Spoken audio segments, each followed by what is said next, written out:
황사영. 황사영은 1775년 광화읍 대묘동에서 창원 황씨 집안 홍석범의 외아들로 태어났다. 그의 아버지는 일찍이 진사에 합격하여 벼슬이 한림학사에 이르렀다. 그러나 불행하게도 28의 젊은 나이로 그의 아내가 황사영을 가져 곧 낳게 될 무렵 세상을 떠났다. 따라서 황사영은 아버지 없는 유복자로 이 세상에 태어났다. 황사영의 어머니 이씨는 덕이 있고 의지가 굳은 여인이었으므로 어려움 속에서도 정성과 노력을 다 쏟아 황사영을 훌륭하게 키우는 데 힘썼다. 소녀는 총명하고 영특하게 자랐다. 겨우 말을 배우기 시작하면서부터 벌써 사람의 도리를 알았고 하나를 가르치면 열을 알 만큼 총명함이 뛰어났다. 황사영이 총명함을 알고 어머니 이씨 부인은 황사영을 위해 스승을 모셔와 아들이 학문을 깨우치도록 하였다. 황사영의 학문은 나날이 깊어갔다. 어린 황사영은 어머니에 대한 효성 또한 지극하였다. 그런데 황사영이 총명함과 학문의 깊음과 넓음을 알고 있는 스승은 그 어머니에게 황사영이 지나치게 총명하여 이제 저희 학문과 재주로는 도저히 더 이상 가르칠 수 없으니 이만 물러갈까 합니다. 이렇게 말하고는 떠나고 말았다. 이런 일이 계속되자 그 뒤로부터는 스승 되기를 선뜻 응하는 사람이 없게 되었다. 황사영이 나이 10살이 되면서부터는 그 지혜로움과 총명함으로 수많은 사람들의 입에 오르내리게 되었다. 이때 이미 그의 문장은 웬만한 선비들과 버탈 수 있었기 때문에 인근에서는 황사영을 가르켜 신동이라고 감탄하지 않는 사람이 없었다. 황사영이 나이 12살이 되었다. 가까운 곳에서 학문을 깨우쳐 줄 만한 스승을 구할 수가 없었다. 그것이 황사영의 어머니 이씨 부인에게는 큰 걱정이었다. 황사영에게는 학문과 덕을 갖춘 스승이 필요했기 때문이다. 이때 한양에서 가까운 광주와 양근에는 많은 선비들이 모여 있었다.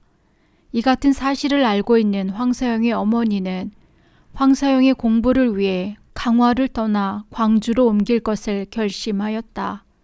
광주로 옮겨온 황사영은 여러 스승들을 만나 깊은 학문의 세계에 파고들 수 있었다. 황사영은 나이보다 어른스러워 늘 말이 없고 사물의 원리를 깊이 캐고 들었으며 실용적인 연구에 열중할 때는 먹고 자는 일마저 있는 일이 수없이 많았다. 그래서 황사영의 나이 15살 때에는 근처 광주 일대에서는 그의 스승이 될 만한 일을 찾을 수 없을 정도가 되었다. 황사영의 학문은 점차 깊어져 갔다. 그러나 불붙듯 타오르는 학문에 대한 그의 목마름은 좀처럼 채울 길이 없었다. 이때 광주에서 멀지 아니한 양근의 마제 마을에는 당대의 유명한 정씨 집안의 네 형제가 살고 있었다. 이들은 모두가 큰 선비였다. 그래서 그 이름이 널리 알려져 있었다. 정씨 집안의 맏인 정약현은 큰 선비로서 진사에 급제한 바 있으나 벼슬의 뜻이 없어 집안에서 학문에만 열중하고 있었다. 또 둘째인 정약전과 넷째 정약용은 그 시대 이름난 선비로서 그때 이미 이름이 널리 알려져 있었다. 그리고 셋째인 정약종은 한때 배움의 뜻을 둔 소년들을 모아 그를 가르쳤으나 요 사이에는 이 또한 물리치고 학문 연구에만 골몰하고 있었다. 이런 소문을 들은 황사영의 어머니는 황사영의 장례를 위해 마제 가까이 이사할 결심을 굳히고는 먼저 황사영을 정씨 집안 정약종의 집으로 보냈다. 황사영은 정약종 선생님 댁을 찾아갔다. 황사영이 정약종을 만나 찾아온 이유를 대강 말하자 정약종은 나는 지금 세상 모든 일과는 인연을 끊고 오직 내가 믿는 학문만을 연구하고 그 실천을 위해 힘쓰고 있으므로 스승 되기를 바라지 말라. 더욱 도령처럼 장래가 촉망되는 사람을 가르칠 자격이 없는 몸일세 다른 곳에서 훌륭한 스승을 찾음이 좋을 듯하네 하였다. 그러나 황사영은 물러서지 않았다. 저는 일찍이 아버지를 여위고 홀어머니 밑에서 자랐사온데 학문의 뜻을 두고 그 이치를 연구하였습니다. 하운데 저희 공부에 모자람이 많아 학문이 높으신 스승님을 모시기를 평생 소원하던 중 높으신 학문의 소식을 듣고 흠모하여 이렇게 찾아뵙게 되었습니다. 저는 꼭 선생님이 가르침을 받고자 하오니 허락하여 주시기 바랍니다. 다른 사람 같으면 한마디로 거절할 정약종이었으나 소년의 단아한 모습과 번득이는 총명에 끌린 나머지 승낙했다.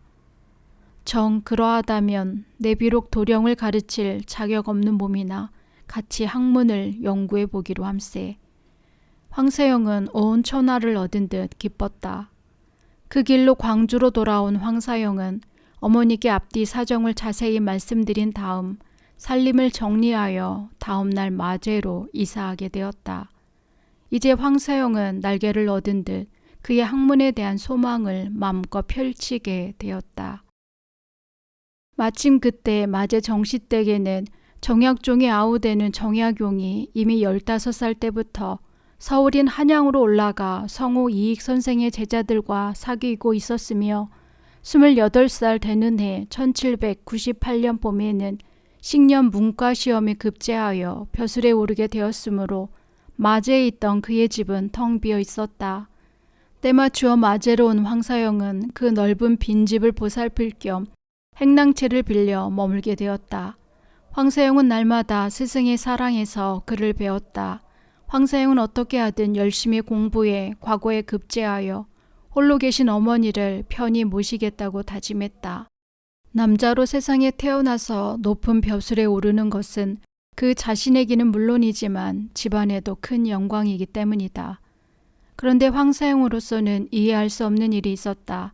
스승과 같은 높은 학문과 고결한 인격을 갖춘 분이 무엇 때문에 벼슬길에 나아가지 아니하고 한적한 시골에서 책을 벗삼는 일로만 세월을 보내는가 하는 의문이었다.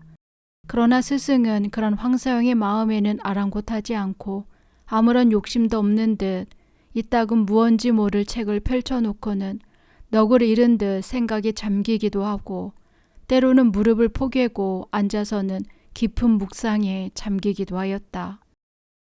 이러는 사이에 해는 바뀌어 어느덧 황사영이 정약종을 스승으로 모신 지 1년이 지났다. 이제 황사영의 학문은 날로 발전하여 사서 삼경에 막힘이 없었고 해설에도 빈틈이 없이 총명한 기질을 나타내고 있었다. 그의 9월 열하룻날 아침에 마제를 떠났다.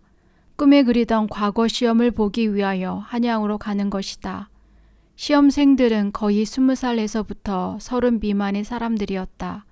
황사영의 나이 그때 16이었으니 나이보다 어른스러 보였지만 가장 적은 나이였다. 황사영은 초시에 으뜸으로 합격하는 영예를 차지하였다. 황사영이 돌아온 마제 마을은 큰 경사로 온통 법석이었다. 어머니와 정약종 선생은 미리부터 짐작한 일이라는 듯 반겨하였다. 소식은 마제 마을 인근에 날개 돋친 듯 알려졌다. 보통 사람 같으면 감히 그 나이에 생각도 못할 초시에 합격을 했을 뿐만 아니라 장원의 영예까지 누렸으니 정말 큰 경사였다. 황사영의 나이가 점차 홍기에 이르자 인근에 있는 아낙네들은 모두가 황사영의 어머니를 부러워했다. 더욱이 황사영이 초시에 합격한 뒤로는 딸을 둔 아낙네들은 황사영을 사위로 삼았으면 하는 바램으로 가슴이 부풀기도 하였다. 이때 정씨 집안 정약현 선생의 집에는 난주라는 나이찬 딸이 있었다. 난주의 친어머니는 바로 우리 교회의 선구자인 이벽의 누님이었다. 난주는 어려서 어머니를 잃은 뒤 새어머니 밑에서 자라났지만 남달리 예절이 바르고 말과 행동에 꾸밈이 없었으며 무척 어지럽다. 그때 난주의 나이 17이었다. 이럴 쯤에 정약현 선생은 황사영의 사람됨을 알고 황사영에 대한 관심을 갖게 되었다. 그래서 은근히 사윗감으로 마음속 작정을 하고 있었다. 황사영의 스승되는 정약종 또한 자기 조카의 배필감으로는 황세영만한 인물이 없으리라 생각하였다. 이렇게 되어 황세영과 난주의 혼인 문제는 빨리 진전이 되었다. 어느덧 정월이 가고 2월이 되었다. 과거 시험을 보는 날짜는 20일로 정해져 있었다. 정약종 선생도 한양 소식이 궁금하여 이 기회에 황세영과 함께 가기로 하였다. 그때 한양에서는 조상의 제사를 금한다는 북경 주교의 답서로 인해 많은 교우들이 어려움에 빠져 있었다. 한양에 도착한 일행은 두 편으로 갈라졌다. 정약존 선생과 일행은 회연방에 있는 아우 정약용의 집으로 가고 황세영의 모자는 남촌에 있는 황인점 댁으로 갔다. 이튿날 과거 시험을 보는 날이다. 초시 때와 달리 이번에는 시험관도 더 많아졌고 승지들도 여러 보인다. 지난해 한양에서 실시한 초시에 합격한 60여 명과 각 지방 향시에서 합격한 사람까지 합하면 몇백 명이 이르는 많은 사람들이 명륜당 뜰을 메우고 있었다. 잠시 뒤에 둥둥둥 북소리가 3번 나자 시험을 치르는 모든 선비들이 자리에 앉았다. 시험이 시작된 것이다. 황세영은 한 글자 한 글자 정성을 다하여 답안지를 썼다. 다음날 아침 도승지가 나와 성적을 발표하기 시작했다. 진사시험의 장원 황사영.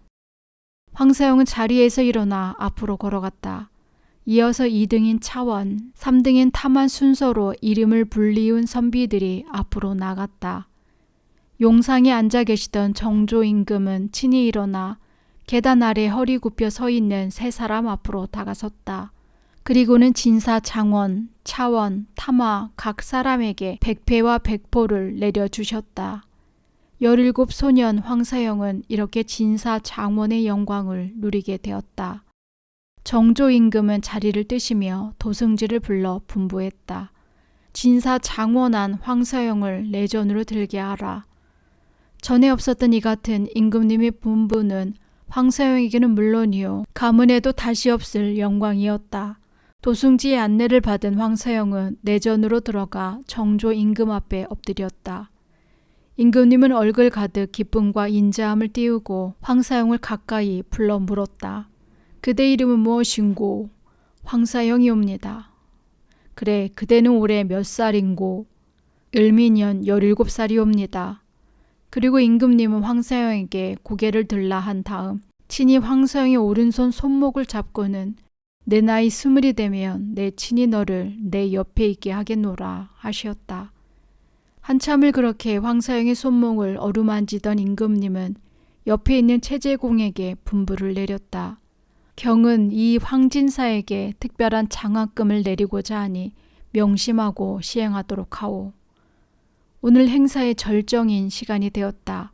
대궐문 앞에는 진사 생원시에 합격한 선비들이 임금님이 내려주신 하얀 백포를 입고 사모 관대를 한 다음 말을 타고 장안 일대를 돌기 위해 나란히 줄을 서 있다. 말 위에 앉은 늠름한 모습의 새 진사와 생원들의 모습을 보기 위해 모여든 장안 백성들은 들떠 있었으며 환호성으로 장안을 들끓듯 하였다. 소년 황사영이 진사 장원하여 돌아온 마제 마을은 온통 기쁨과 환호의 도가니로 빠져든 듯하였다. 정약현 선생은 황사영이 이제 속과에 급제하였으니 대과 준비를 위해 성균관에 입학하기를 권했다. 조정이 벼슬아치로 출세하기 위해서는 대과에 급제해야 했기 때문이다.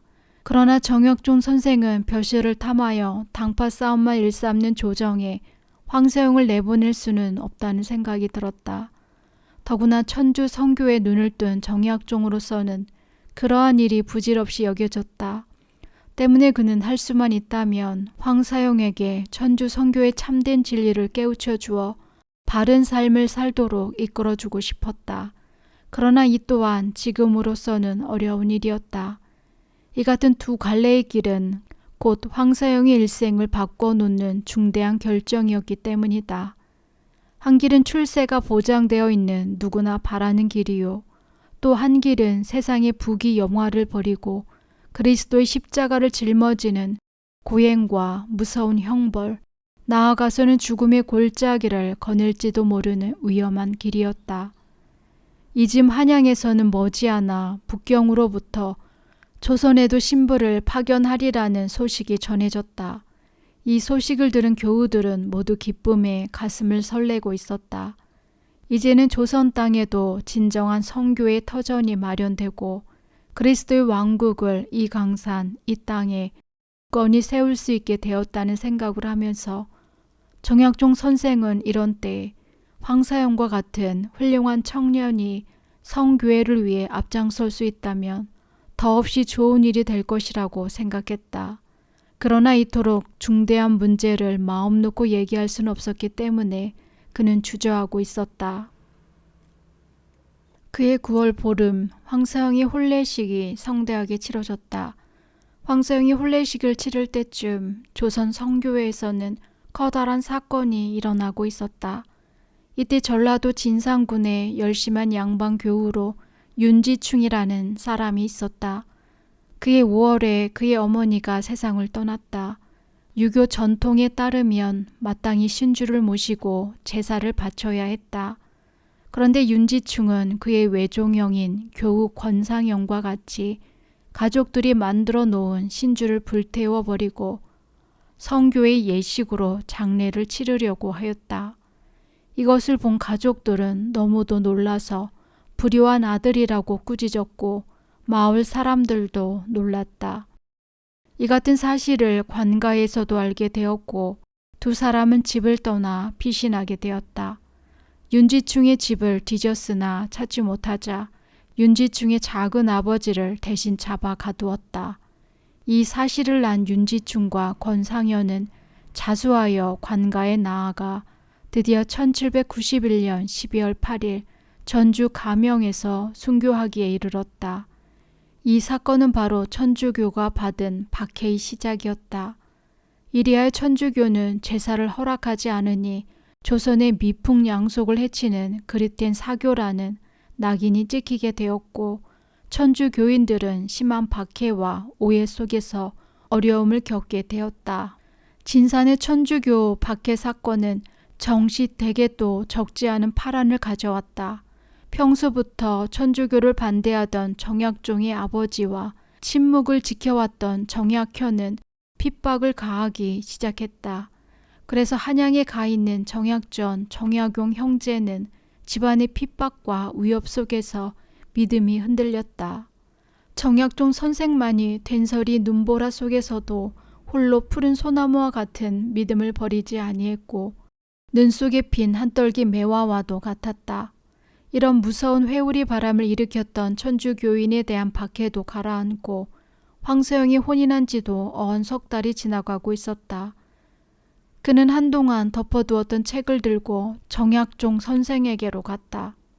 황세영은 스승이 아무 말도 않고 있으나 스승의 모습 속에 감추인 어둠의 그늘을 찾을 수가 있었다.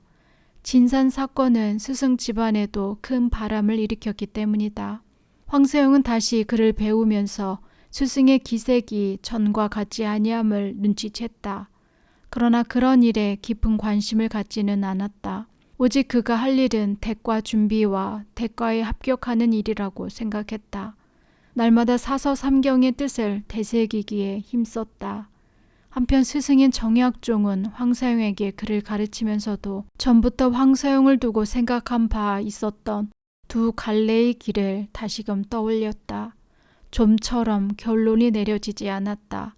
그러던 어느 날 정약종은 황사영의 마음을 한번 떠봐야겠다고 생각했다.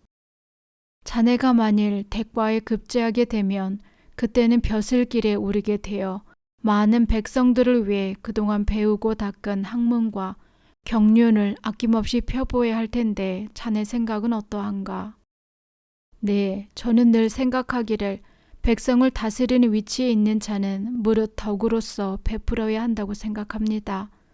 덕이 없는 곳에는 백성을 위한 올바른 다스림이 없을 것이며 자신이 영화에 눈이 어두워 자리를 지키기 위한 싸움이 계속될 뿐이라고 생각합니다. 그래, 그런데 요즘 조정에는 참으로 어려운 일이 많다네. 정약종은 시파, 벽파의 대립과 성우 이익 선생의 실학사상을 자세히 비교하여 설명하였다. 그러면서 유학에서 말하는 하늘에 대한 사상과 천주교 사상에 대해서도 긴 설명을 하였다. 황사용은 스승과의 이야기를 하다가 자신도 모르게 밖으로 나와서 뜰에 서 있었다. 그때야 비로소 인사도 없이 밖에 나선 자신을 깨달았다.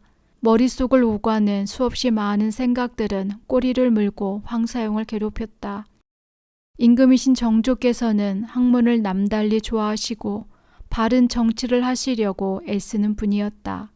특히 당파 싸움을 싫어하시어 탕평책을 써가면서까지 애를 쓰시고 계셨지만 임금을 옆에서 도와야 할 자리에 있는 양반들은 그렇지가 못했다. 틈만 있으면 상대편을 헐뜯고 미워하고 시샘하기에 바빴다. 이러한 때 벼슬을 한다는 것은 아주 어렵다는 것을 황세영은 잘 알고 있었다. 그러나 또 한편으로 생각해 보면 이러한 때에 정말로 훌륭한 사람이 나타나 잘못을 바로잡고 나라를 위한 정치를 해야 된다는 생각도 들었다.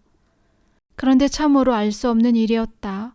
정약종의 이야기를 들은 다음부터 황사용의 눈에는 벼슬이 보잘것없는 것으로만 여겨졌다. 이 같은 일이 있은 뒤부터 황사용의 마음속에는 걷잡을 수 없는 혼돈이 오기 시작하였다. 황사용은 그날 이후 정약종 앞으로 나아가지 않고 깊은 명상에 잠겼다. 며칠 후 황사용은 정약종 선생을 찾아가 그동안 일에 대하여 시원한 답을 얻으려고 하였다. 지금까지 처삼촌께서 저에게는 은연중 많은 것을 깨우쳐 주시고 밝은 길로 이끌어 주셨습니다. 저도 그동안 많은 것들을 알게 되었습니다. 저는 장차 무엇을 하고 어떻게 해야 되겠습니까? 이제는 과거 보는 일이나 벼슬길이 다 싫어졌습니다. 바른 길을 가르쳐 주시기 바랍니다. 정약종 선생은 이 같은 황사용의 말을 듣고 속으로 기뻐했다. 그러면서도 제자이며 조카 사위인 것을 생각하면 섣불리 말할 수도 없는 일이었다. 그래, 자네가 내게 한 말이 진정이라면 내 자네에게 책 한 권을 줄 터이니 갖고 가서 자세히 읽어보게나. 그런 후에 의문점이나 더 알고 싶은 점이 있으면 찾아오게. 내 힘 잘하는 데까지 일러주겠네. 그 길은 지금 내가 가고 있는 길이요. 나와 함께 그 길로 가자 함이네. 이렇게 말한 다음 다락에서 천주시리 한 권을 내주었다. 천주시리는 상하권으로 되어 있는 천주교 교리서이다. 정약종 선생은 황사용의 총명함을 알고 있기 때문에 그의 깨끗한 마음에 생명의 씨앗을 뿌리기 위해 이 책을 내어준 것이다. 황사용은 집으로 돌아온 뒤 방 안에 앉아 꼼짝하지 않고 한 번, 두 번 되풀이해서 읽었다. 읽을 때마다 새로운 감동과 흥분 속에서 큰 기쁨을 느꼈다. 밤을 밝혀 책을 읽었다. 이튿날 황사용은 일찍 정약종 선생 댁을 찾았다. 이 책은 지금껏 어둡고 답답했던 제 마음을 활짝 열어주었습니다. 지금까지 제가 참된 진리에 눈이 어두웠음을 알게 되었고 저를 바른 길로 이끌어 주었습니다. 이 책은 제가 지금까지 한학에서 알고 싶었던 하늘의 이치, 즉 하늘에 대한 말씀, 종교란 무엇인가, 사람이 무엇 때문에 사는가, 영혼이 정말 있는가, 영혼은 죽지 않는가 하는 문제에 대하여 밝은 답을 주었습니다. 그러자 정약종 선생은 황사용에게 이 책은 천주교리의 원리에 불과하네. 이 원리를 깨달음도 중요하지만 신앙으로서 천주님을 공경해야 하네. 그러니 이 책을 더 보게나 하면서 칠극이란 책을 내주었다. 이제 천주님을 알았으면 그분을 섬기는 법도도 알아야 하지 않겠나. 그 실천 문제의 원칙을 이 책은 말해주는 것일세. 황사용은 그날로 책을 읽기 시작하여 이틀을 꼬박 세워가며 읽고 또 읽었다. 그래서 사람이 저지르기 쉬운 7가지 죄를 다스릴 수 있는 7가지 덕을 쌓기 위한 방법을 배우게 되었다. 첫째는 오만을 이겨내기 위한 겸손이요. 둘째는 질투를 이겨내기 위한 애덕이요. 셋째는 분노를 이겨내기 위한 인내요. 넷째는 탐욕을 이겨내기 위한 자비요. 다섯째는 식욕을 이겨내기 위한 절제요. 여섯째는 음란을 이겨내기 위한 순결이요. 일곱째는 게으름을 이겨내기 위한 부지런함이요. 황사영은 다시 스승을 찾아가 이에 대한 이야기를 주고받으면서 깊은 감동을 받았다. 왜 이토록 깊은 뜻과 올바른 도리를 여태껏 모르고 지냈는가 하는 생각이 들자 그는 스승이 원망스럽기까지 하였다. 초삼촌께서는 왜 이런 옳은 도리를 가르쳐 주시지 않으시고 이제야 바로 눈을 뜨도록 해주십니까? 황사영은 물었다. 이 사람아, 내 어찌 자네에게 이 같은 도리를 가르쳐 주고 싶지 않았겠나? 자네가 내게 학문을 배우겠다고 찾아왔을 때 나는 이미 천주 성교에 심취되어 교리를 연구하고 있었다네. 그렇기 때문에 그를 배우려는 학동들도 피하고 자네마저 받으려 하지 않았네. 처음부터 나는 자네의 학문에 대한 남다른 열성과 깊이 그리고 뛰어난 재주를 높이 생각했고 또 그렇기 때문에 자네를 내가 믿는 성교의 일꾼으로 만들고 싶었다네. 그러나 10여 대에 걸쳐 문무고관을 지낸 이름난 집안의 자제인 자네에게 모든 영화와 권세를 버리고 어려움을 같이 하자는 말을 할 수는 없었네. 지금 조정에 돌아가는 형편도 잘 모르고 출세라는 꿈에만 부풀어 있는 자네를 그런 위태한 곳으로 보내는 일은 나로서는 할 일이 아니라는 것을 알게 되었네. 자네 선친이나 자네나 우리 남인시파에 속하지만 않았더라도 그냥 보고 지나가겠지만 이제 자네도 우리 집안 사람이 되었으니 그렇듯 보고만 있을 수는 없는 일이라고 판단한 것일세. 황사영은 스승의 이야기에 크게 감격하였다. 스승에 대한 감사함과 자기에게 베풀어준 천주님의 은혜에 또한 깊은 감사를 드렸다. 그런데 자네가 나의 이런 속사정을 알고 또 스스로 무엇인가를 찾으려 애쓰는 모습을 보니 반갑기가 비할 데가 없네. 그래서 천주 시리를 읽어보도록 권한 것일세. 이 책만 읽어보면 스스로 택할 길을 알 수 있을 것 같았기 때문이네. 이제 나는 자네가 천주님의 성총에 힘입어 천주님께로부터 부르심을 받게 된 것을 참으로 기뻐하네. 앞으로 우리에게는 어떤 무서운 시련이 닥칠지 모르는 일, 다만 믿음이라는 굽히지 않는 신념과 용기로 주님과 그리스도 왕국 건설을 위해 어떤 어려움도 견뎌야 할 것일세. 주님을 위해 순교함은 곧 우리가 목표로 하는 가장 큰 벼슬인 정일품의 벼슬을 하는 것일세. 그렇게 하는 것만이 영원한 기쁨과 행복을 누리는 것이요. 이것이 또 우리가 바라는 출세요, 입신양명의 길일세. 황사영으로서는 아직 정약종 선생과 같은 깊은 믿음이 없고 가슴속 깊이 사무치는 소망과 사랑도 없었다. 이제 신앙이 눈뜬 처지로서 스승의 열변에 깊은 감동을 받을 뿐이었다. 제가 교우가 되려면 어찌해야 되겠습니까? 먼저 교리 공부부터 더 열심히 해보도록 하게나. 교우가 되려면 지금까지의 모든 잘못을 진심으로 뉘우치고 성세 성사를 통해 물로 다시 태어나야 한다네. 성세 성사를 받으면 천주 성사의 아들이 되고 신비치 안에 한 몸이 되는 것일세. 천주교에 대한 황사영의 관심은 점점 깊어갔다. 어느덧 시간은 흘러 춘 3월이 되었다. 지난해에는 조정에서 큰일이 없이 무사한 한 해를 넘겼다. 성교에도 어려움 없이 몇몇 지도자들의 애씀에 의해서 나날이 많은 교우들을 얻게 되었고 신분에 관계없이 백성들 속에 깊이 파고들었다. 이제 서서히 조선 사회에서도 천주교의 뿌리가 내리기 시작하고 있었다. 어느 날 황사영은 한양에서 찾아온 손님을 맞이하였다. 그는 좌의정 최재공 대감의 청직이었다. 그는 한 통의 편지를 황사영 앞에 내밀었다.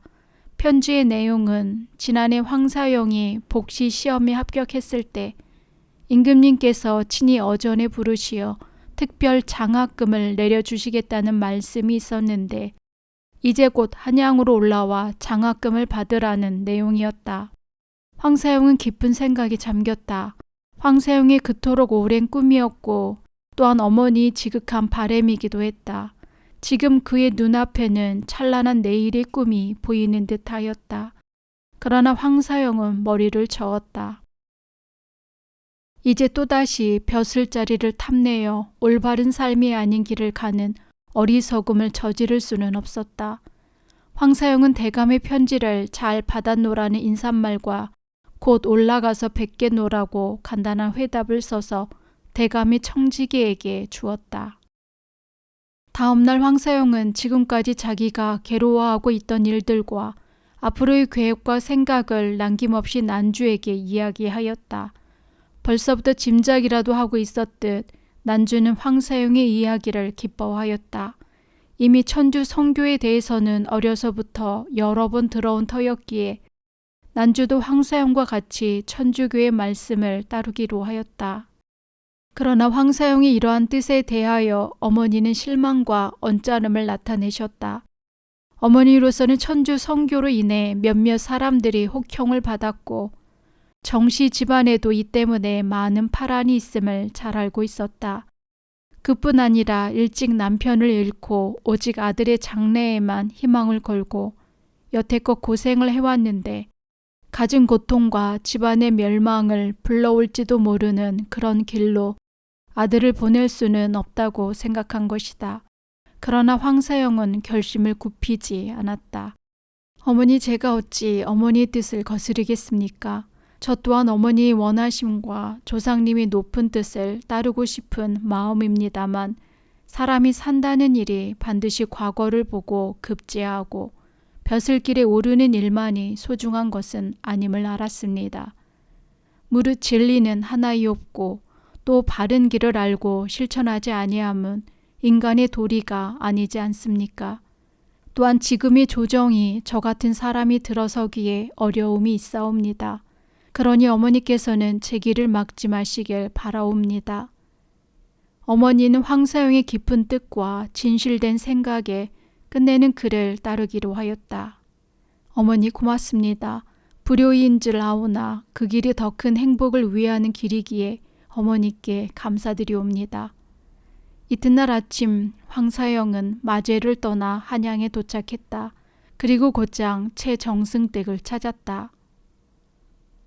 자네는 그동안 정씨 집안으로 장가를 들었다지 축하하네. 두 집 모두 이름 있는 집안들이니 더욱 잘 되었구나. 그래, 자네 스승은 지금도 책만 벗삼고 문방 나들이가 없는가?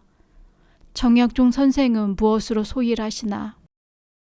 스승님께서는 요사이 천주 성교를 연구하시어 깊은 도리를 깨우치신 듯 하십니다. 천주교. 우리 남인파 중진들 대부분이 천주교를 믿고 있으니 이상한 일이로구만. 그래, 자네는 믿지 않나? 아닙니다. 저 또한 얼마 전부터 스승님을 통해 천주 성교의 가르침을 배워 이제 그 도리를 위해 일생을 바치기로 결심하였습니다. 아니, 그럼 자네도 벼슬을 마다하고 천주 성교만 고집할 셈인가? 이것 참 큰일일세. 자네는 상감마마께서도 친히 은혜를 베풀어 장학금까지 하사하시려는 특별한 은혜까지 받은 몸이 아닌가? 자네같이 앞길이 구말리 같은 사람이 무엇 때문에 높은 꿈을 버리고 천주 교인이 되겠다는 말인가? 그래, 그 믿음을 버릴 수는 없는가? 저를 위해 베풀어 주시는 대감이 깊으신 마음은 헤아리고도 남음이 있사옵니다. 또한 상감마마의 하늘 같은 은덕에 그저 감흡할 뿐이옵니다. 그러하오나 저는 이제 모든 출세와 공명을 흐르는 물에 띄우기로 마음속 깊이 작정한 지 오래입니다. 제 마음을 헤아려 주시기만을 바랄 뿐이옵니다. 자네의 결심이 정 그러하다면 할 수는 없는 일. 내일 전화를 배웠고 그리 아뢰기는 하겠네만. 최정승은 매우 섭섭해하는 눈치였다. 이렇듯 임금님의 태산 같은 큰 은혜를 입으면서 황세영은 장학금은 물론 장례까지 보장하겠다는 전가를 받았지만 모든 것을 사양하고 마제로 돌아왔다. 황세영의 마음은 참으로 가뿐하였다. 이제는 그 누구도 그의 가는 길을 말릴 사람이 없었다. 과거 시험을 보기 위해 공부에 열중하던 그 열정과 인내력으로 교회 사업에 이바지해야겠다고 다짐하고 또 다짐했다. 이때 한양에서는 북경으로부터 신부를 모셔오는 일로 무척 바빴다. 한세영은 한시 바삐 한양으로 올라가야겠다고 마음먹었다. 그리고 다짐하였다. 주님이시여, 당신께 바치나이다. 당신께서 주신 모든 선물을 당신 대전에 대바치오리이다. 제 영혼과 육신, 몸과 마음을 바치오리다. 생각과 뜻, 행위와 말, 그리고 가지고 있는 전부를 바치오리다. 황세영은 어머니를 난주에게 부탁하고 다음날 스승 정약종과 함께 한양으로 떠나게 되었다. 이제 새로운 삶의 길로 향하는 그의 발길은 한결 가볍고 꿈에 부풀어 있었다. 이즘 진산에서 조상이 신주 사건으로 윤지충과 권상현이 순교한 후 이벽과 이승훈이 교회를 떠났다. 그 뒤 얼마 안 있어 홀로 우리 교회의 기둥과 주춧돌이 되어 밤낮으로 바삐 뛰며 교우들에게 용기를 불어 넣어주고 복음을 전하던 권일심마저 반대파인 홍낙인 등의 고발에 의해 갇히는 몸이 되었다. 그러나 이 같은 혹독한 박해가 계속되었음에도 불구하고 교우들의 수요는 날로 늘어갔다. 경상, 황해의 두 지방을 빼놓은 전국의 복음이 전해져 정조 18년인 1794년에는 전국의 교우 수가 4,000명이 넘었다. 한 분의 신부도 없이 몇 권의 한문으로 된 교리책으로 10년이 못 되는 동안에 이렇듯 이 땅에 꽃다운 신앙의 열매를 맺었으니 이는 천주교 포교 사상 유례없는 일이었다. 그때 조정은 크게 두 파, 즉 시파와 벽파 크게 나뉘어져 눈에 보이지 않는 싸움이 계속되고 있었다. 그러나 이 여파는 곧 천주교에 대한 박해로 나타났다. 이후 80년간을 두고 4차례에 걸쳐 천주교의 대박해 사건이 일어났다. 겉으로는 서학 배척 운동으로 말미암은 듯 했으나 실은 권력을 잡기 위한 당파 싸움에서 나온 것이다. 이러한 때 중국 북경 주교 구베아에 의해 로마 교황청에서는 포교 사상 특이한 성질을 띤 조선 교회가 생긴 사실을 알게 되었다. 때마침 조선의 성교회는 제사 문제로 무서운 박해를 받고 있었기 때문에 북경 주교는 2년 동안이나 조선 교회의 보고를 들을 수가 없었다. 그러던 중 1793년 북경 주교는 뜻밖의 조선 교회에서 보낸 지왕 윤유엘 형제를 맞이하게 되었다. 이들을 맞은 구베아 주교는 그들을 반가이 맞고 그들에게 신부가 조선에 들어갈 수 있는 길을 생각하여 보도록 하였다. 주교는 학문과 도덕을 갖추고 있고 조선 사람과 비슷한 중국인 신부 주문모 야고보를 조선에 보내기로 결정하였다. 조선 교회에서는 아직도 천주교에 대한 박해가 무척 심할 때였다. 북경 주교로부터 주신부의 파견이 결정되고 있을 때 한양에 도착한 정약종은 황세영을 데리고 열심한 교우집 몇 군데를 찾아다니며 황세영을 소개하였다. 먼저 총회장인 최창현을 찾아보고 다음으로는 북촌에 사는 최인기를 찾았다. 그의 집은 살림도 넉넉하고 집안이 넓어서 많은 교우들이 모여 북경에 보낼 밀사 문제를 상의하기에 적당한 곳이었다. 최인길은 그 아버지 때부터 중국어 통역관을 지내고 있었으며 사람 됨이 진실하고 믿음이 강해 입교한 후 성교회를 위해 물심양면으로 많은 도움을 주고 있었다.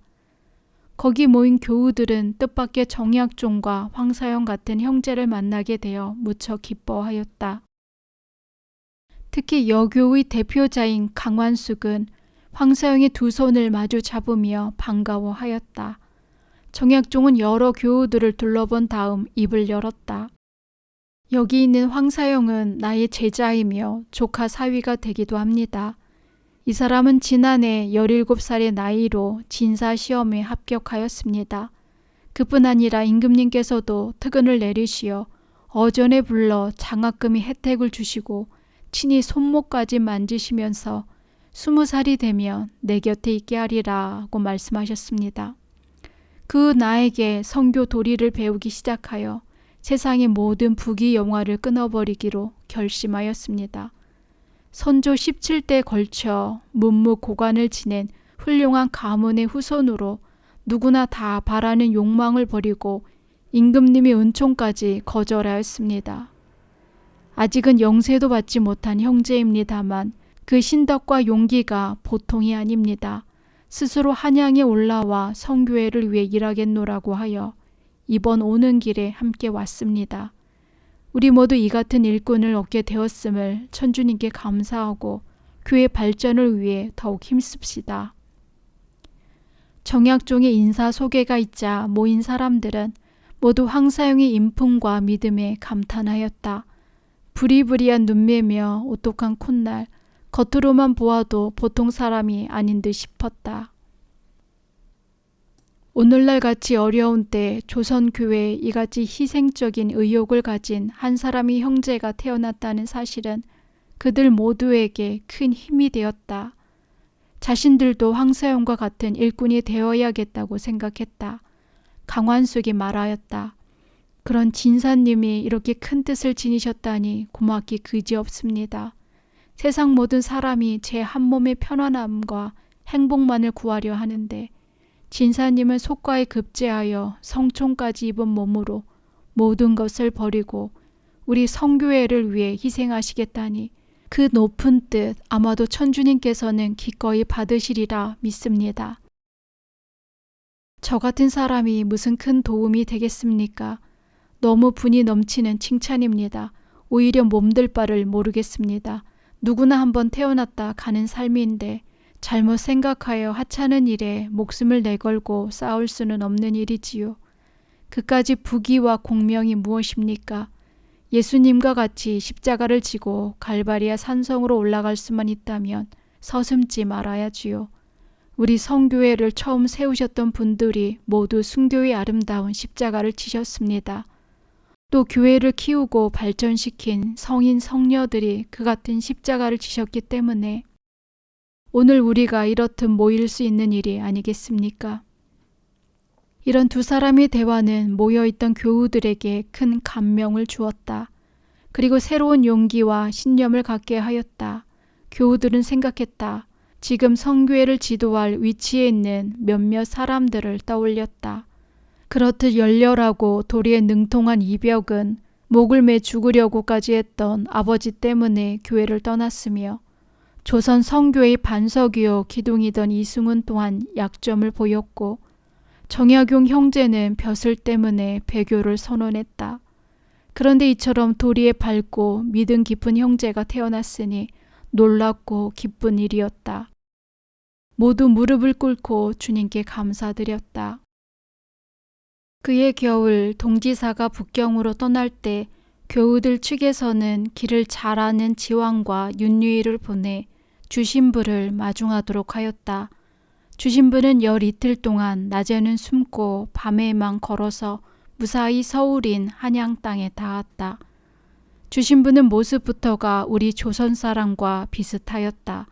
키는 그리 크지 않았으나 얼굴이 달걀 모양으로 가름하고 턱에는 수염을 기르지 않고 깎았지만 파란 구렛나루 자리가 나 있었다. 성격이 온화하고 차분하여 누구든지 첫인상에서 따뜻한 사랑을 느낄 수 있었다. 또한 말이 적고 어디로 보든 점잖은 선비 같은 풍모였다. 그때 주신부의 나이 42이었다. 이 땅에 처음으로 신부님을 맞이한 교우들은 마치 천사를 맞이한 듯 기쁨에 넘쳐 있었다.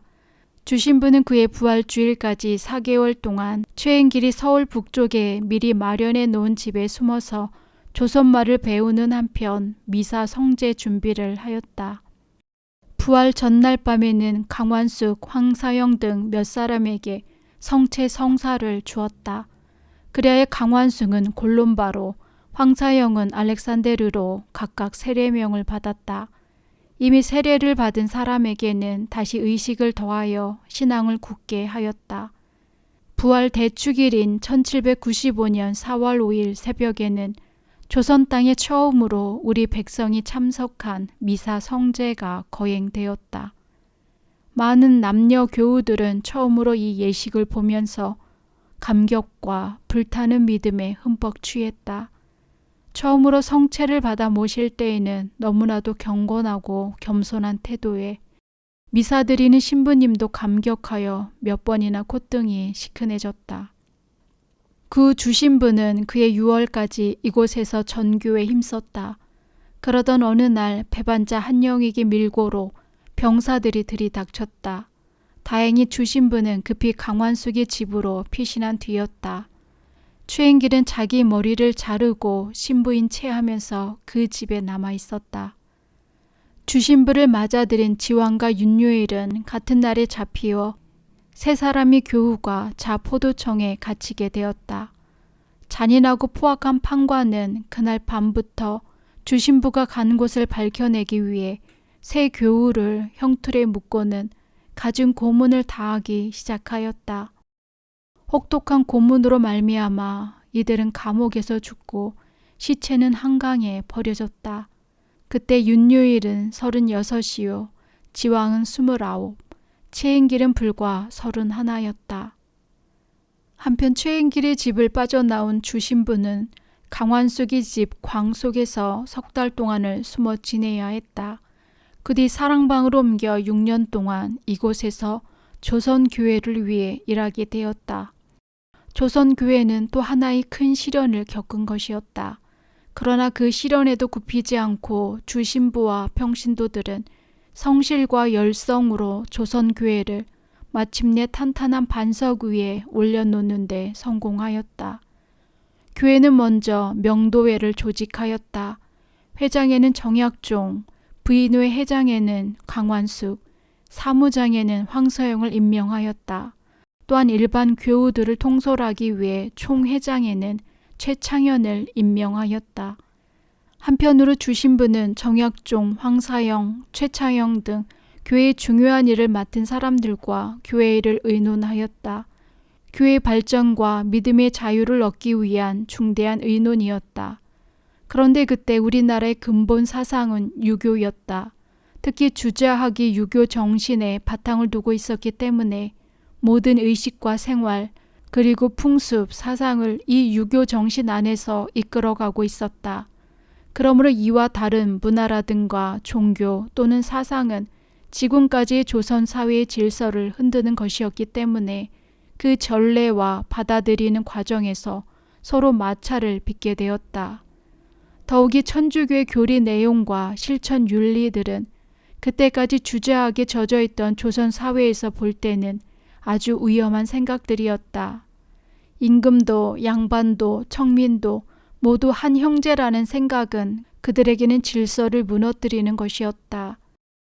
이와 같이 캐캐묵은 사상에 깊이 뿌리 박은 선비들에 대항하여 그리스도의 진리와 사랑을 펴나가는 일은 그때 형편으로는 주먹으로 바위를 치는 일이나 마찬가지였다. 황사영은 생각했다. 교회의 그리스도의 신비체로서 한 몸이라는 말을 많이 들었다. 그러므로 강한 교회는 약한 교회를 도우라는 생각이 들었다. 신부님, 지금 우리 조선은 그리스도를 모시기에 대단히 어려운 형편입니다. 이런데 북경에 계신 주교님을 통해 모국인 포르투갈 여왕께 말씀드려 조선과 통상 조약을 맺도록 하면 어떨까요? 그 사절단과 함께 새로운 지식과 학문에 뛰어난 선교사가 이 나라에 들어온다면 우리나라는 과학 문명의 혜택을 입음과 동시에 천주 성교에 대해서도 자연히 호감을 갖게 될 것이고 그것을 믿는 일 또한 차차 허락될 것이 아니겠습니까? 황사영의 의견을 말하자 주신부도 고개를 끄덕였다. 얼마 뒤 주신부와 황사영은 조선 교우들의 이름으로 북경 주교에게 보낼 편지를 명주에다 썼다. 그것을 충청도 덕산 고을 용머리에 사는 황심 토마스가 가지고 동지사를 따라 북경에 들어가도록 하였다. 본디 황심은 충청도 덕산에 있는 양반 집안에서 태어났다. 그는 세례를 받은 독실한 신자였다. 그는 일부러 돈을 내어 북경에 가는 하인자리를 사서 일행에 끼어서 가게 되었다. 북풍이 매섭게 부는 날 그는 명주 비단에 라틴어로 쓴 주신부의 보고서와 한문으로 쓴 조선 교우들의 편지를 옷 속에 넣어 꿰매어 가지고 북경에 도착하였다. 그리고 편지를 북경 주교에게 전하였다. 오랫동안 소식이 없어 궁금해하던 주교는 편지를 받고 무척 기뻐하였다. 보고서에는 이렇게 쓰여 있었다. 조선교의 평화를 가져오게 하기 위해 포르투갈 임금으로부터 사신을 조선에 보내어 두 나라 사이에 수호 조약을 맺고 산수와 의학에 아주 밝은 신부를 보내어 조선을 교화시켜 주셨으면 합니다. 그때 동양에서는 전교의 보호권을 포르투갈이 갖고 있었으므로 그 나라 사람인 주교에게 이런 청을 한 것이었지만 이미 그때에는 그 나라가 이런 일을 할 만한 힘의 여유가 없었다. 그러나 주교는 조선 교우들에겐 위로하는 말로 주 신부에게는 격려로 답장을 써서 밀사에게 전하였다. 황사용의 희미한 호롱불 앞에서 이벽이 쓴 성교 요지를 읽으며 지금의 교회를 생각하여 보았다. 이벽은 33세 짧은 생애였지만 우리 성교회에 찬란한 씨앗을 뿌리고 가신 선구자였다. 어려움 속에서도 성교회를 지키기 위해 목숨까지 바친 많은 성각자들이 그의 앞에 있었다. 그러함에도 아직 자신은 아무 일도 못한 채 서성이고 있는 듯했다. 그는 울고 싶었다. 주님, 당신께 의지하오니 당신께서 손을 잡아주시고 당신께서 데려다 주십시오. 그는 무릎을 꿇었다. 세상의 모든 욕망을 끊고 오직 주님만을 따르기로 결심한 그였다. 어떠한 환난 중에서도 어려움을 딛고 일어서기로 작정한 그였다. 지금 성교회는 어려움 속에 있다. 기다리고 기다리던 신부님도 모시고 이제 성교회의 싹은 우미터 춥고 매서운 눈보라 속에서도 꽃봉오리를 맺으려 하고 있다. 성교회를 지도하던 몇몇 교우가 주님의 십자가를 짊어졌다. 언제 또 그 같은 돌풍이 불어닥칠지 알 수 없는 일이었다. 그러나 지금 그 검은 구름은 서서히 하늘을 덮기 시작하고 있었다. 그는 두 손을 모았다. 자비로우신 주님, 지금 이 땅에는 당신의 말씀에 목말라 하는 많은 애태우고 있는 이들이 있사옵니다. 그러나 그들에게 당신 말씀을 전하는 것은 너무도 어렵사옵니다. 주님이시여, 어려움 중에서도 이겨내고 환난 중에서도 기쁘게 당신께 나아갈 수 있는 힘과 지혜를 주시옵소서. 덕없고 능력이 없는 주의 종에게 주님이 끝없는 참음의 은총을 주시옵소서. 황사용의 기도는 끝없이 계속되었다. 주신부는 봄부터 지방의 전교 활동에 나섰다. 강환숙과 황사용 그리고 미사 예절의 복사로 홍필주가 일행이 되었다. 신부 일행의 전교는 성사 집행만이 아니라 교우들에게 교리를 가르치는 일도 겸하였다. 신자들을 위해서는 황사용이 교리 교육을 맡았고 부녀자들의 전교는 강환숙이 맡아 하였다. 황사용은 주신부를 모신 전교 여행 중에도 늘 기도하는 자세였다. 길을 걷거나 일을 할 때도 오직 주님을 머릿속에 그리며 기도하였다. 주님의 말씀을 전할 때는 열변을 토했고 대화를 나눌 때는 마음에서 우러나는 진실된 말과 따뜻한 인품으로 가는 곳마다 많은 교우들이 진심으로 따랐다. 주신부에게도 강환숙에게도 이제 황사영은 없어서는 안 될 소중한 동지요 형제였다. 그러나 황사영은 늘 자신의 부족함을 마음 아파하였다. 전교 여행은 그야말로 가시밭길이었다.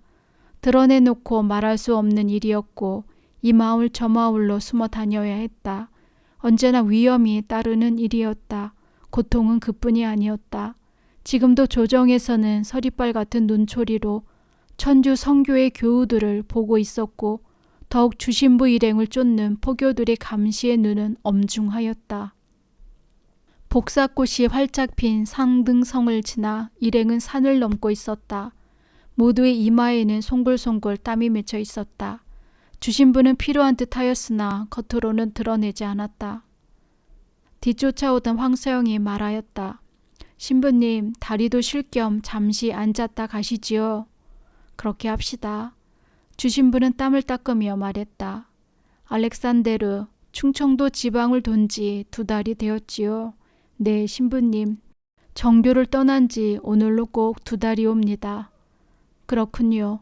그동안 우리는 많은 형제들을 만났습니다. 그리고 주님의 복음을 듣고자 하는 많은 형제들에게 소식을 전했습니다. 지금은 아주 어려운 때입니다. 그러나 이것이 바로 우리의 일입니다. 우리의 고통을 기꺼이 주님께 바쳐야지요. 네, 신부님. 일행은 그 길로 충청도에서 전라도로 내려가 전주 유황검의 집에서 여러 달을 머물렀다. 여름이 지나고 가을에는 다시 경기도, 양평, 광주, 여주 등을 돌았다. 이번 전교길은 많은 것을 발견하고 깨닫게 하였다. 그것은 교우들의 신앙심이 무척 깊고 성서에 대한 갈망과 신부님에 대한 존경심이 깊다는 사실이었다. 다만 체계적인 교리책이 없었기 때문에 교리에 대한 지식이 매우 부족함을 알게 되었다. 황사영은 교리책의 필요성을 크게 느꼈다. 그래서 주신부가 쓴 한문 교리책을 우리 글로 옮겼다. 다음으로 강한숙이 집에서 교리 공부를 하고 있는 여교우들을 시켜서 붓으로 적어 교리책을 만들었다. 그 책들을 각 지역 공소회장에게 나누어 주어 교리 학습에 힘쓰도록 하였다. 또 한편으로는 이벽의 성교요지와 정약종이 쓴 주교요지를 더욱 널리 펴내도록 하였으니 이제 바야흐로 조선 성교회는 튼튼한 반석 위에서 성교의 도리를 깨닫게 되었다. 가을이 되었다. 성교의 일로 집안을 돌볼 틈이 좀처럼 없었던 황사영은 오랜만에 마제로 내려갔다. 이번 기회에 어머니를 뵙고 아내와 상의하여 한양으로 올라가려는 것이었다. 어머니도 너무 오랫동안 사돈집에 신세를 지고 있기가 미안한 터였다. 그래서 아들의 의견을 따르기로 하였다. 황사영은 가족들을 데리고 한양으로 올라와 애곡에 가까이에 조그만 집을 사서 이사하였다. 그런 다음 황사용은 정약용 선생을 찾아갔다. 정약용은 주신부 사건 이후에 병조 참의 벼슬에서 금정 찰방으로 벼슬이 떨어져 황해도 옥산 부사로 있었다. 그러다 다시 병조 참지로 지위가 높아져 막 한양으로 올라온 때였다. 정약용은 형 정약종으로부터 황사용이 인품이 뛰어나고 재주 또한 비상하여 정조 대왕이 특별한 은혜까지 받았다는 사실을 들었다. 그래서 꼭 한번 보기를 원하고 있었다. 황사영 또한 그를 평소 존경해 왔기 때문에 두 사람의 만남은 특별한 것이었다. 가까운 인척 관계인데도 오늘 비로소 자네를 만나게 되어 미안하네. 자네는 전하의 특은을 입었다는 말을 들었는데 지금 어떻게 지내고 있는가? 대단히 죄송한 말씀이오나 대과를 보고 싶은 마음이 없어 안 보았습니다. 아니 그 무슨 말인가? 속과에 급제하여 전하께 없어도 특은을 베푸시어 장하금까지 내리시겠다 하신 말을 들었는데 무슨 까닭인지는 모르겠네만 그 무슨 배응망덕인가. 그러하오나 저로서는 대과를 치르고 싶은 마음이 없기에 그리하였습니다. 참으로 안타까운 일이군. 자네 같은 재주와 자격으로 대과에 급제하여 전하를 보살핀다면 그 얼마나 영광스러운 일이겠는가. 그런데 자네 혹시 우리 형님한테서 성교에 대한 도리를 들은 것이 아닌가? 예, 그러합니다. 정약종 스승님께서 주시는 천주시를 읽어보니 우리가 사서 삼경에서 읽은 천과 상제가 곧 천주시더군요. 그렇지, 그렇고 말고. 정약용은 황사영이 그 집안의 내력으로 보나 사람됨으로 보나 너무 아까운 생각이 들었다. 더구나 남인 시파의 한 사람으로 인재를 얻었음을 기뻐하고 있는 터라 더욱 섭섭하였다. 자네가 대과도 치르지 않고 벼슬이나 공명도 마다하는 것은 아마 선교에 대한 도리를 배우고부터 그런 결심을 난 모양이네. 이 사람아, 선교를 믿는다고 벼슬하지 말라는 법이 어디 있단 말인가. 믿음을 갖고 조정에 나아가 전하를 바로 보필한다면 더 좋은 일이 아니겠는가. 지금의 조정이 비록 당파 싸움에만 눈이 어두워 있다 할지라도 바른 생각을 갖고 있는 자네 같은 젊은 선비가 잘못을 바로잡고 바로 이끌어야 하지 않겠는가. 예, 그러하옵니다만 지금의 조정은 너무 이익과 손해에만 정신을 쏟고 있는 듯 여겨지옵니다. 이 같은 뿌리 깊은 잘못은 하루아침에 바로 잡혀지지는 못할 것이옵니다. 영조 대왕께서 그러하셨고 지금의 전하께서도 공평하게 사람을 골라 쓰시고 계시지만 그래도 끊이지 않고 당쟁은 계속되고 있지 않습니까? 뜻있는 자는 유배되고 모함과 험구를 받아 자리를 지키기 힘든 때에 뜻을 갖고 있는들 무엇하겠습니까? 여기 선교의 도리가 유학과는 서로 성질이 다른 것이어서 이에 충실하려면 선교 도리를 소홀히 하게 됩니다. 그러므로 신앙생활을 위해서는 모든 욕망을 끊고 청빈과 순종의 생활을 해야 하지 않겠습니까?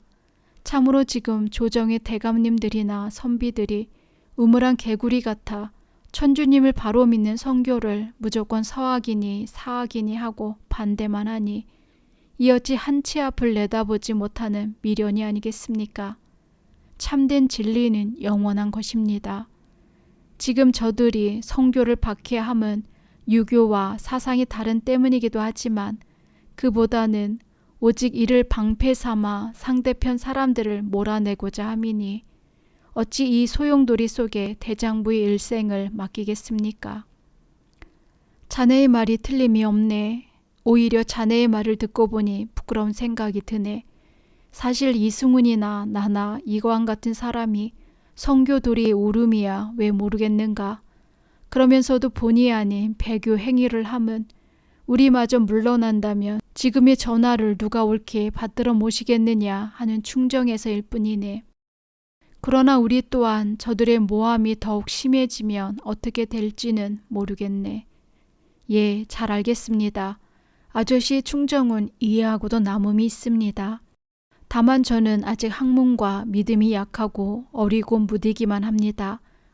그러기에 세상의 공명과 영화에 대한 욕망을 끌어버리기가 힘드오나 이미 모든 것을 버리고 오직 성교회만을 위해 한 몸 바치기로 결심하여 싸우니 너그러이 돌보아 주심을 바랄 뿐이옵니다. 정약용은 젊은 선비의 생각에 이에 이르렀음을 듣고 놀라워했다. 황사영이 돌아간 뒤 그는 자신의 약한 믿음에 대해 곰곰이 생각해 보았다.